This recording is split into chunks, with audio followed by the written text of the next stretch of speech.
First and foremost, I want to give all honor and glory to Yahweh, Bahashem, Yahweh Shai, Bahashem, Rakaha, Kodash. Double honors to the elders and apostles of GMS who I learned from. And healthy shalom to the hopeful elect preaching his word in truth and sincerity. To you ribs, to you sisters out there learning silence and staying in order, I say to you all, shalom. A brother sent me this video, and I thought it was hilarious, in a sense. But, I couldn't help but instantly think about how much the Lord actually hates Amalek, man. And how much we was at war with him and forever will, be at war with him. Right? But, I want to go to a couple of precepts, man, to give a little backdrop. Right? Because, we've been at war with each other since the foundation of basically since, this was predestined for us to have conflict with Esau before the foundation of the earth, man. And this is why, since they were fashioned in the womb, they was going, Israel and Esau was going back and forth. Right? It's like mixing water with oil. Right? They're more like toilet water. But anyways, right, on the account of 1 Samuel, right, chapter 15, when the Lord had told Saul to exterminate all the Amalekites, right? And the reason why I say, we have war since, before the formation of the earth, this was predestined because, Saul wasn't supposed to exterminate the the Amalekites. He was supposed to get destroyed for not doing that, right? Because the Lord is what this is his movie, right? And he put the script like that, right? Because there were future prophecies that need to take place, right, involving Amalek. So if he would have exterminated them, that would have never came to pass. So he puts these things here for our learning, right? Nonetheless, let's get that account.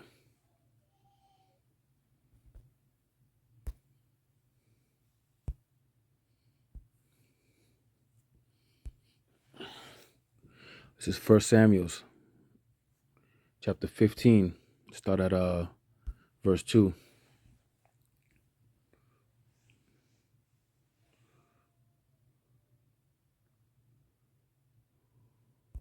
Slakia. It's 1 Samuel 15, verse 2. Right? And it says, "Thus said the Lord of hosts," right? His name is Yahweh Bahashem Yahweh Shai, right? Yahweh being his name and the name of his son, right? Yahweh Shai. It says, "Thus said the Lord of hosts, I remember that which Amalek did to Israel, how he laid wait for him in the way when he came up from Egypt." Right? He would basically sneak attack, man, and attack the old people, and the weak from behind and stuff like that. Because he's a coward like that, man. The Lord, the Lord hates this person. As we should too, right? We should separate from this man and all his ways and his his philosophies and things of that nature, man. He's a wicked, you know what I mean? He was the wicked created for a purpose, man. And this is why he wasn't to be exterminated by Saul. It says, and this was the instruction that was given to Saul, right? Verse 3. Now go and smite Amalek and utterly destroy all that they have, and spare them not, but slay both men and women, infant and suckling, ox and sheep, camel and ass, right? And then if you read all this account, man, he ended up not doing it. He ended up not, he left some behind. He took some cattle with him. He basically disobeyed, right? So that's why the Lord ended up, ultimately turning his back on him. And, he ended up dying, man. He did some wicked stuff, consulted with a medium because the Lord wasn't dealing with him. But that's neither here nor there, right? Matter of fact, let's get chapter 28 and 18. Right? It says, because thou disobeyed not the voice of the Lord, nor executest his fierce wrath upon Amalek, right? Because the Lord has fierce wrath on this person, man, and their descendants, right? Right? I believe Amalek is a grandson of Esau, right? It says, therefore has the Lord done this thing unto thee this day. Right, and then he goes into, what he's going to do. He's delivered Israel unto the Philistines and, things of that nature. But, like I said, this is predestined because, vengeance is of the Lord, man. And he wants to execute that vengeance himself, man. Right, to make an example. Right, all this is written for our learning. For example, let's see, Isaiah 34 and start at verse 5. For my sword shall be bathed in heaven. Behold, it shall come down upon Idumea, right? And Idumea, right, are descendants of Esau, right? Just in case it's for edification purposes, right? It says Edom, right? Which means red, right? Edomite, Idumean, descendants of Esau, right? It says, from verse 5, for my sword shall be bathed in heaven. Behold, it shall come down on Idumea and upon the people of my curse to judge, right? So Esau's curse to be judged. This is predestined to happen. Some people might say, oh, no, it's, it's the wicked of them. No, man, this is predestined from way back, right? When we start at Romans 9:11, it says, for the children being not yet born, right? Neither having done any good or evil, that the purpose of God according to election might stand, not of works, but of him that calleth, right? It says, it was said unto her, the elder shall serve the younger, as it is written, Jacob have I loved, Esau, but Esau have I hated, right? So he hated Esau before he was even born, right? And when Esau's taken down, right, the whole earth is gonna rejoice, man.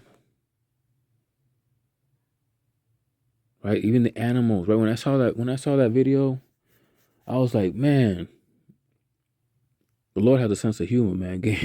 You see how that boy was running? The dog just biting him. These dogs could sense it, man. The wickedness of the Amalekites, man. And you saw the first video where the birds were just attacking them for no reason.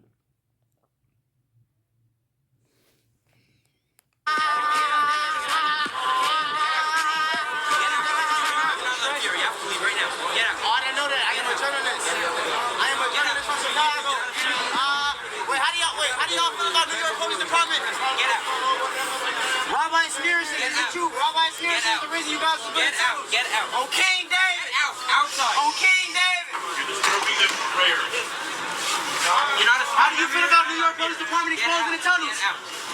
I'm just trying to see the tunnels, man. I'm just trying to see the tunnels on King David. That's all I'm trying to see is the tunnels. Why you kicking me out, man? King David, say King David. The secret tunnel. A1. Where you going, King?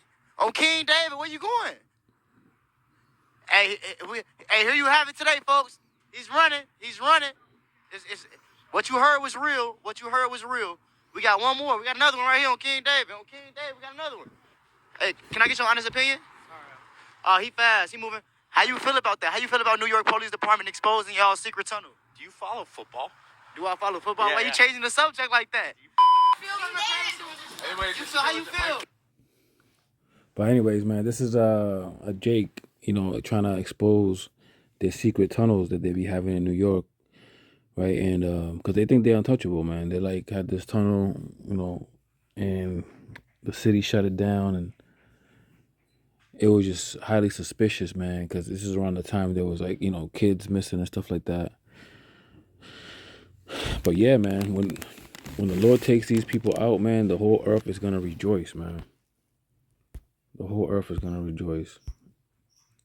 Right, the whole earth was at peace, man, because right now Amalek runs the whole world, man, in straight, oppression, man, and paper shackles with, the banks and things of that nature. Put a chokehold on governors of their own people to then pass that off onto the people, and poverty's at an all-time high. There's no more middle class, things of that nature, but they're controlling all that, man.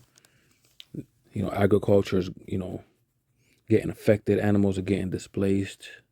Right, this is why we have wildlife sanctuaries, man. We wouldn't need none of that in the kingdom, right? Lions being put in a little secluded area so they don't diminish in numbers. There's a lot of that going on. This is Isaiah chapter 14 and verse 6. It says, let's start at 5. The Lord has broken the staff of the wicked and the scepter of rulers. He who smote the people with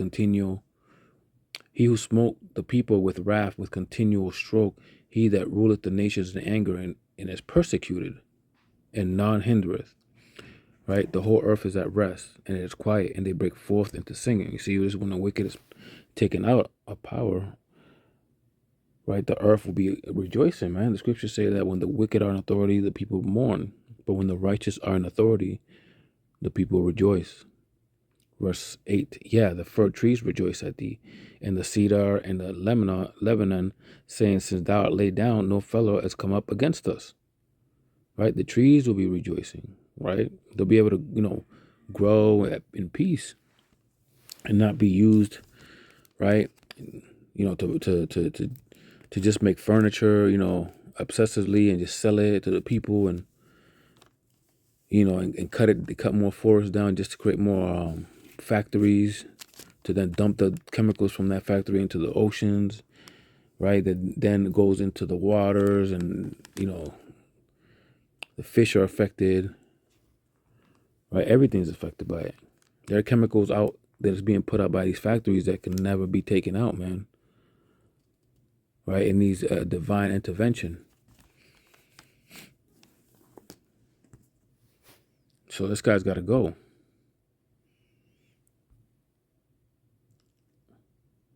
This is Isaiah chapter 43, and I believe it's verse 20 or 25, 20. Oh, it's 20.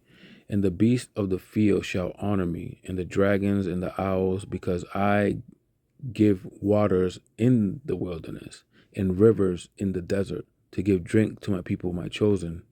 This people have I formed for myself. They shall show forth my praise. Right? I know that, sometimes animals are referred to people as well.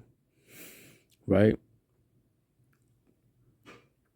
So I believe this is talking about people, but the animals will also benefit, right? Like I said earlier, when the righteous are in authority, the people will rejoice, right? Because everything will be done in righteousness, right? The land will take a break for I believe it's a year after 7 years, right? The land Sabbath, right? Giving the land a break to grow, flourish, and continue the cycle,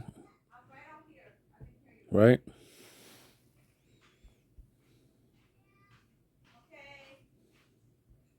Let's see, Slack, give me 1 second.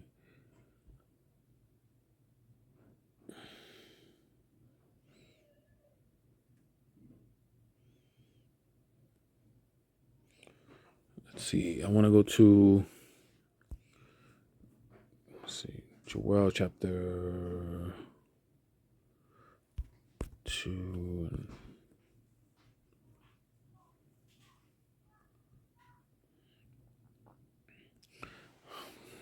Verse 21. Fear not, O land. Be glad and rejoice, for the Lord will do great things. Be not afraid, ye beasts of the field, for the pastures of the wilderness do spring. For the tree beareth her fruit, the fig tree and the vine do yield their strength. See?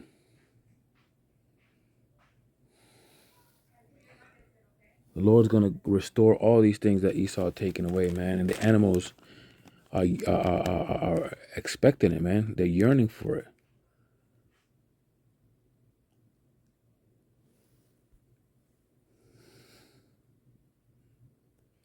Right, verse 24. And the floors shall be full of wheat, and the fat shall overflow with wine and oil.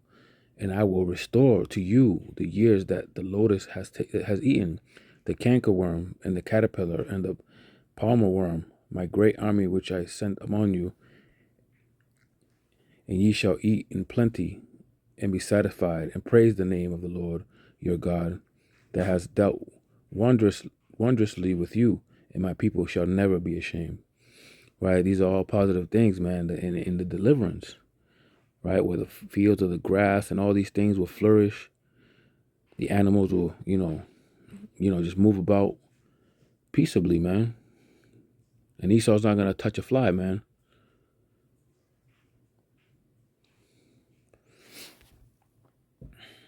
Right? That's what I thought about when I saw that video. I saw the dogs attacking the Amalekite, and I'm like, wow, man. If it wasn't,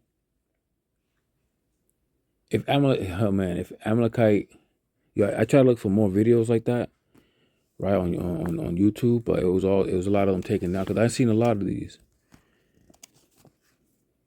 I've seen a bunch of these things, man, and they all get taken down because he wants to paint himself, right, in a positive way, right? He wants to victimize himself and only use things to benefit his agenda, man. So when I saw that video, I thought it was pretty dope, because eventually they're going to probably take that one down. Right, Lord willing, they don't take this one down. But yeah, man, I just wanted to share a couple of things, man. It's fun to see Amalek getting it, even from the beast, man. I rejoice at those things, man. Even when that whole thing over there, in the east, with all that was going on, I was rejoicing, man. I was happy as hell when that first, what I'm talking about, happened. But anyways, man, I pray this lesson was edifying, man. I want to give all honor and glory to Yahweh, Ba'ashem Yahushai, Ba'ashem Rakah HaKodash. Double honors to the elders and apostles of GMS who I learned from. And a healthy shalom to you, brethren. Right? Teaching his truth in sincerity. And to you, ribs, to your sisters out there, learning silence and staying in order. I say to you all, shalom.